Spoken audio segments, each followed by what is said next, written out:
Assalamualaikum warahmatullahi wabarakatuh. Baiklah, pada kesempatan kali ini kami dari kelompok 3 ingin menyampaikan hasil diskusi dari kelompok kami tentang PT Asabri. PT Asabri ini berkaitan tentang penyelewengan dana oleh PT tersebut. Baiklah, untuk pertama disampaikan oleh Saudara Isyah. Kepada Saudari Isyah kami persilahkan. Baik, terima kasih untuk moderator Teguh. Sekarang saya akan mencoba menjelaskan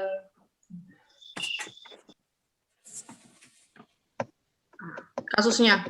Jadi di sini kasusnya sebenarnya sudah ditetapkan 8 orang sebagai tersangka dalam kasus dugaan korupsi dari PT Asabri.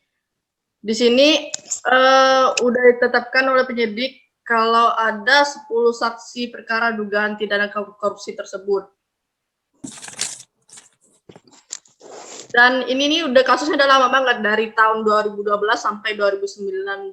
Dan di sini nih ada Direktur Investasi dan Keuangan serta Kadif Investasi Asabri. Di sini bersepakat di luar Asabri yang bukan konsultan investasi ataupun manajer investasi, yaitu Heru Hidayat.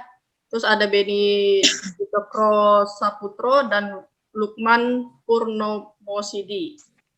Dan nanti akan dijelaskan selanjutnya gimana perjanjiannya. Balikan kepada moderator. Terima kasih. Oke, terima kasih Saudari Isyah. Mungkin selanjutnya Sahabat Putra Layi bisa menambahkan. Oke, nah baik, terima kasih kepada moderator. Pada saat ini saya akan melanjutkan ataupun mempresentasikan tentang kasus PT Asabri, yang dimana pada tahun ataupun Kejaksaan Agung menetapkan 8 orang tersangka kasus dugaan tindak pidana korupsi dalam pengelolaan keuangan dana investasi di PT Asabri tahun 2011 sampai 2012, di mana dugaan korupsi yang terjadi di perusahaan pengelolaan yaitu dana pensiun TNI Polri. Ini sama halnya dengan yang terjadi pada PT Jiwasraya yang masalahnya telah dirampungkan tahun lalu, yakni manipulasi investasi dengan melibatkan pihak-pihak yang bukan merupakan manajer daripada investasi tersebut dan tidak menggunakan analisis dalam menempatkan dananya. Dan sesuai ataupun berdasarkan keterangan yang disampaikan oleh Kejaksaan Agung, kasus ini bermula dari adanya kesepakatan yang dibuat oleh manajemen Asabri periode 2011 sampai 2016 dan sampai juga 2016 sampai dengan 2020 dengan Beni Cokro Saputro ataupun BTS alias Benjok dan Heru Hidayat untuk mengatur dan mengendalikan portofolio investasi Asabri dalam bentuk saham dan reksadana. Mungkin itu saja yang saya sampaikan. Selanjutnya saya kembalikan kepada moderator. Terima kasih Saudara Sahabat. Nampaknya di sini dalam kasus PT Asabri ini banyak mengaruh tentunya di dalam PT tersebut. Mungkin selanjutnya ada tambahan dari Saudari Trisa kepada Oke, jadi saya di sini akan membacakan soal kesepakatan PT Asabri. Mereka bersepakat untuk membeli atau menukar saham dalam portofolio Asabri dengan saham-saham milik Heru Hidayat, Beni Cokro Saputro, dan Lukman dengan harga yang telah dimanipulasi menjadi tinggi dengan tujuan agar kinerja portofolio Asabri terlihat seolah-olah baik. Lalu setelah saham-saham tersebut menjadi milik Asabri, kemudian saham-saham tersebut mereka transaksikan atau dikendalikan oleh Heru Beni dan Lukman berdasarkan kesepakatan bersama dengan direksi Asabri. Dengan transaksi itu, sehingga seolah-olah saham tersebut bernilai tinggi dan liquid.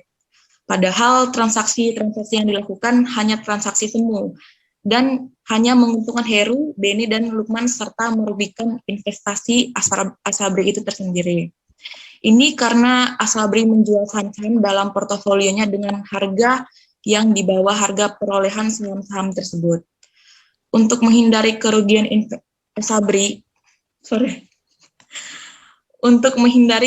investasi Asabri, maka saham-saham yang telah dijual di bawah harga perolehan tersebut dibeli kembali dengan nomina Heru, Beni, dan Lukman, serta dibeli lagi oleh Asabri melalui underlying reksadana yang dikelola oleh manajer investasi yang dikendalikan oleh Heru dan Beni. Seluruh kegiatan investasi Asabri pada tahun 2012 sampai tahun 2019 tidak dikendalikan oleh Asabri itu sendiri, namun seluruhnya dikendalikan oleh Heru, Beni, dan Lukman. Selanjutnya saya serahkan kepada moderator. Terima kasih saya ucapkan kepada Trisa. Nampaknya masalah PT Asabri ini berbelit-belit dan menjerit beberapa pihak tentunya gitu. Oke, selanjutnya mungkin ada tambahan dari saudara Habib. Kepada Habib kami persilahkan. Baiklah, terima kasih kepada moderator Teguh. Saya akan melanjutkan tentang adanya pasal yang dikenakan. Yang pertama, pasal 2 ayat 1, setiap orang yang secara melawan hukum melakukan perbuatan memperkaya diri sendiri atau orang lain, atau suatu korporasi yang dapat merugikan keuangan negara atau perekonomian negara, dipidana dengan pidana penjara seumur hidup atau pidana penjara paling singkat 4 tahun dan paling lama 20 tahun, dan denda paling sedikit 200 juta rupiah dan paling banyak 1 miliar. Yang kedua, pasal 18 Undang-Undang Nomor 31 Tahun 1999 tentang pemberantas tindak pidana korupsi sebagaimana telah diubah dan ditambah dengan Undang-Undang Nomor 20 Tahun 2001 tentang perubahan atas Undang-Undang Nomor 31 Tahun 1999 tentang pemberantasan tindak pidana korupsi. Ada yang nomor 3, adanya pasal 55 ayat 1. Yang nomor 4, pasal 18 Undang-Undang Nomor 31 Tahun 1999 tentang pemberantasan tindak pidana korupsi sebagaimana telah diubah dan ditambah dengan Undang-Undang Nomor 20 Tahun 2001. Yang kelima, adanya pasal 55 ayat 1 KUHP dapat dipidana sebagai pelaku tindak pidana. Yang pertama, mereka yang melakukan, yang menyuruh melakukan, dan yang turut serta melakukan perbuatan. Yang nomor 2, mereka yang dengan memberi atau menjanjikan sesuatu dengan menyalahgunakan kekuasaan atau martabat, dengan kekerasan, ancaman, atau penyesatan, atau dengan memberi kesempatan, sarana, atau keterangan sengaja menganjurkan orang lain supaya melakukan perbuatan. Sekian, terima kasih.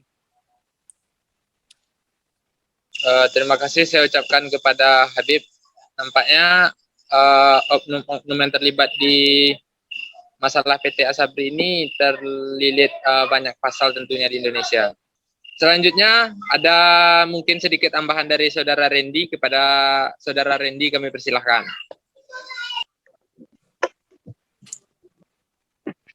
Ya, saya akan meneruskan dampak dari kasus Asabri ini. Kejaksaan Agung mengungkap total kerugian keuangan negara akibat kasus PT Asabri sebanyak 23,7 triliun. Sebelumnya Jaksa Agung Sanitiar St. Burhanuddin mengungkapkan kerugian negara akibat dugaan korupsi di Asabri mencapai 22 triliun. Namun Leonard menyebut kini angka kerugian itu bertambah menjadi 23 triliun.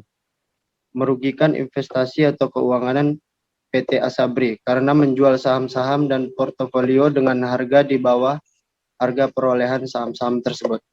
Sekian dari saya kembalikan lagi kepada moderator. Terima kasih Saudara Randy. Dari penjelasan Saudara Randy tersebut, kita mungkin bisa menilai bahwa kerugian yang ditimbulkan oleh PT Asabri tersebut tidak sedikit. Tadi Saudara Randy juga menafsirkan dari materi yang dirangkum sekitar 23 triliun. Mungkin dari saya pribadi sebagai moderator, kalau ada salahnya saya mohon maaf. Assalamualaikum warahmatullahi wabarakatuh. Waalaikumsalam warahmatullahi wabarakatuh. Warahmatullahi wabarakatuh.